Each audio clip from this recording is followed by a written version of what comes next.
Welcome to this latest podcast episode. My name is Caitlin Barajas. I am a anthropology major, and this is for my midterm for medical anthropology. The module I picked to dive into is actually module 1, which is introduction, like that and everything, but I wanted to include my friends in this discussion because I feel like the purpose of this course is to take these conversations outside of the classroom and to share with your community.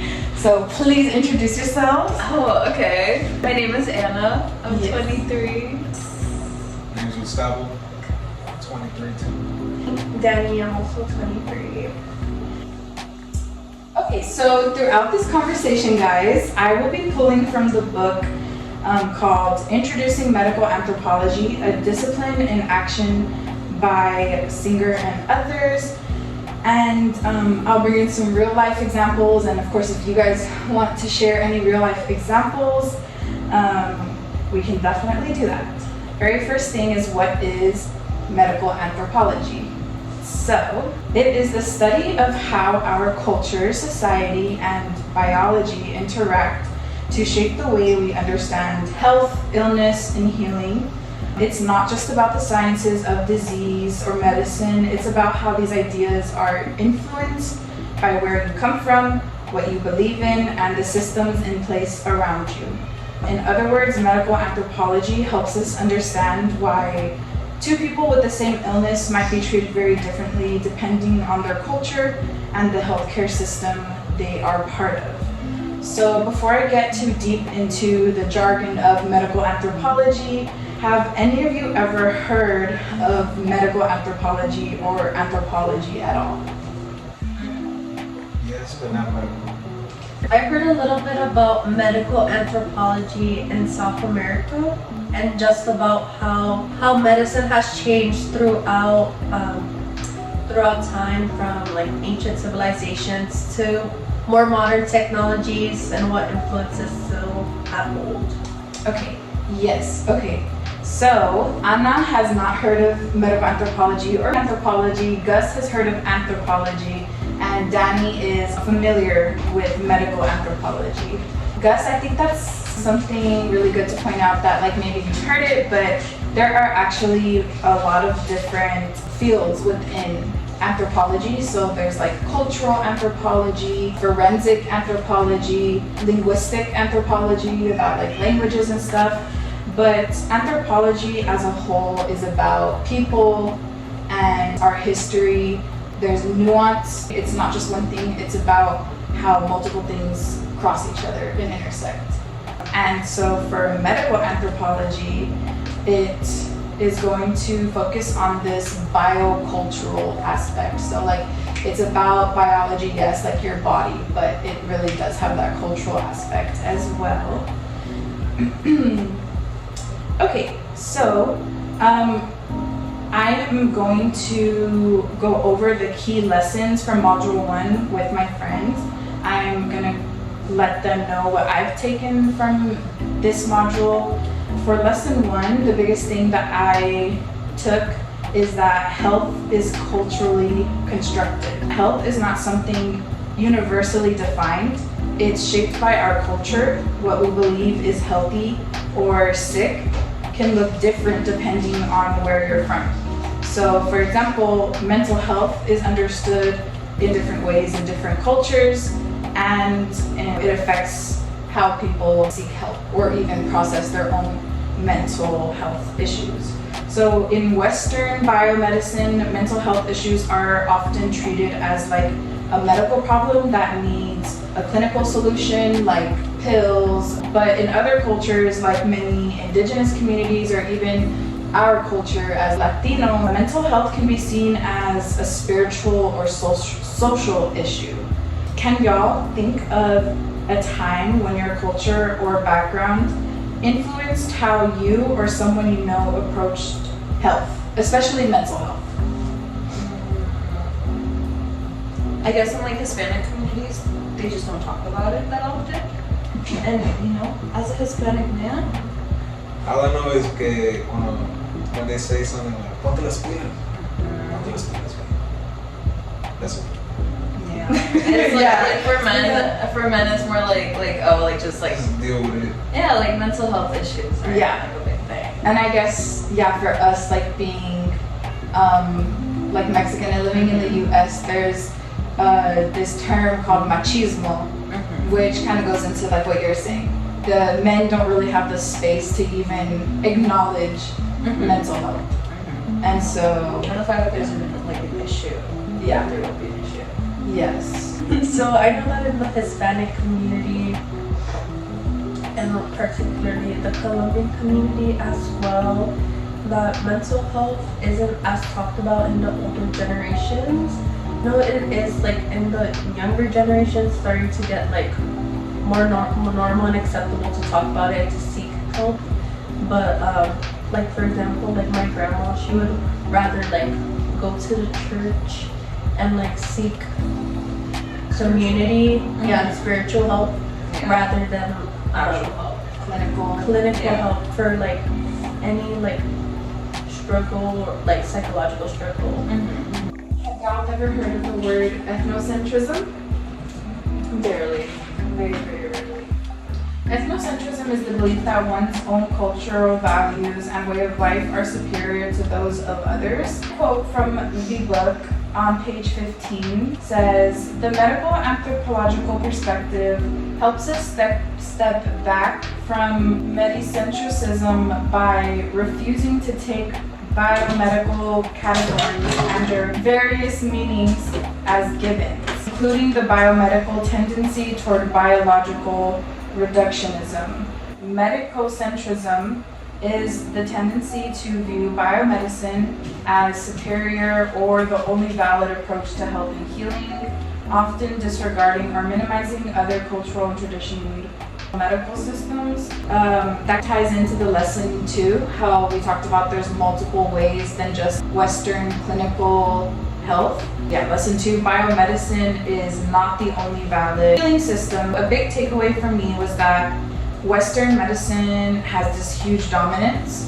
Sometimes we have to remember that healing practices for us, especially in Latin communities, are just as legitimate.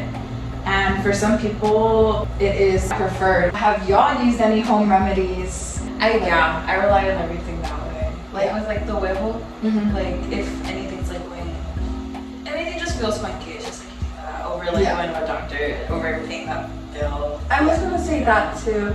I feel like because medical things have become so expensive that it just kind of inclines us to go like a natural remedy way, or like go to refer to like one of our cultural, like something our grandma told us to do, Right. something our moms or grandmas would tell us to do. Also begs the question is natural remedies do actually work to a certain extent. I don't know your experience with settles, but some settles say they are and then things end up messing you up more. So that's whenever like a broken bone, Oh, like So, the dealing with like the people who like do your bone. like what's hot on that. Yeah. That sounds great. I think that is important. I do think like both of those things can be true. Like leads into lesson 3, which is structural violence and health inequalities.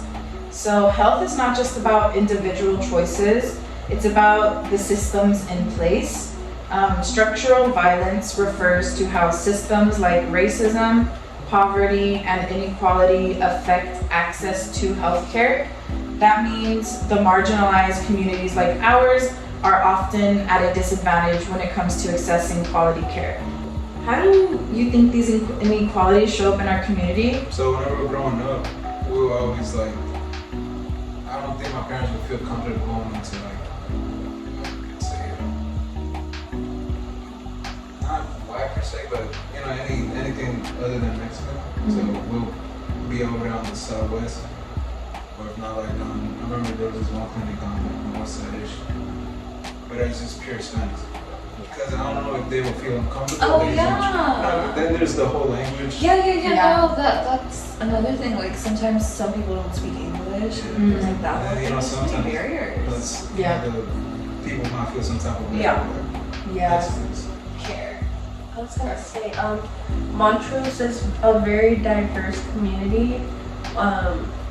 in the neighborhoods, they're just like very, very much like, there's very much like differences in income. And I know like some people that are on the lower end of the socioeconomic scale, we're very close to like a lot of private clinics, and we're also very close to the medical center. But a lot of people, even though they have like, they can physically get there, like they have no type of like financial ability to get the treatment that they need. And especially like there's ones that are in the neighborhoods. And one of my friends who is in medical school right now, she has been working in some of the clinics, and the insurance that they take is just like, it costs thousands and thousands of dollars, and they're treating like children with these very expensive insurances. But it does also make me wonder like if we can also get more access to like people in the Montrose community. Yeah. Let me go into the next lesson. So the next lesson is medicalization of everyday life. Anyone here feel like the medical system has overstepped when it comes to natural life experiences? It's a thing though too. Now that all of this is going on more accessible, I remember my teachers were saying that you can walk into any clinic and basically tell them, oh, I got depression, blah blah blah. They just prescribe you without actually like doing, actually like doing a test or so. Basically, some people that don't really need it, or they just overcomplicating their situation. Now they're getting more messed up because of the prescriptions. There is also human error too. Yeah, like people just like abusing that. Like abusing, like, let's say, like natural life occurrences like grief. Like some people take medication to like overcompensate. It just makes me think like how much of the medical influence has been because of like the patriarchy, and like particularly with birth, like and how it's not really focused on what is best for the woman and how to like improve their experience during that, just like what is the standard that they're going to place and like how to keep it like that. You know, there's so much more to talk about with medical anthropology, but I think we'll leave it there. And I do want to just express also like how an anthropologist goes about this is like really just studying this information and then entering fields and like making a change. On page 24 from the book, this quote says, health anthropologists are interested in ways that culture helps to shape the illness behavior patterns, including help-seeking actions found in a society. These new anthropologists who are like very intersectional are learning and obtaining the knowledge and these degrees to literally just give back to their communities. What we learned today was medical anthropology shows us that health is deeply tied into our culture, history, and even power dynamics. It's not just about biology, it's about the ways society shapes us and the way we live and the way we heal. So after all of this, guys, what's one thing that's going to change the way you think about health, culture, and healing? Like what's one thing that's gonna change? Yeah, like after, I know it's very brief, the podcast can only be 15 to 20 minutes. It's kind of hard to say everything just within that time frame. Like I feel like getting one thought out is like a good 5 minutes, but For me personally, like questions made me think about like how it affected me and like the neighborhood I live in and just like the Houston area. Oh no, it wasn't something I thought about ever, like the whole like the way that it relates. But now I am. yeah. I want to think about it. And it all just makes sense. Like it clicks into place. Like, I Yeah. feel like it's not surprising, but it's just like Yeah, it's just paying attention to like Yeah. the little. Putting a name to it, because I never Yeah. pay attention to it. but there are different, you know how cultures are about healing and stuff. And you know, This is the Anthropology of what he knows that.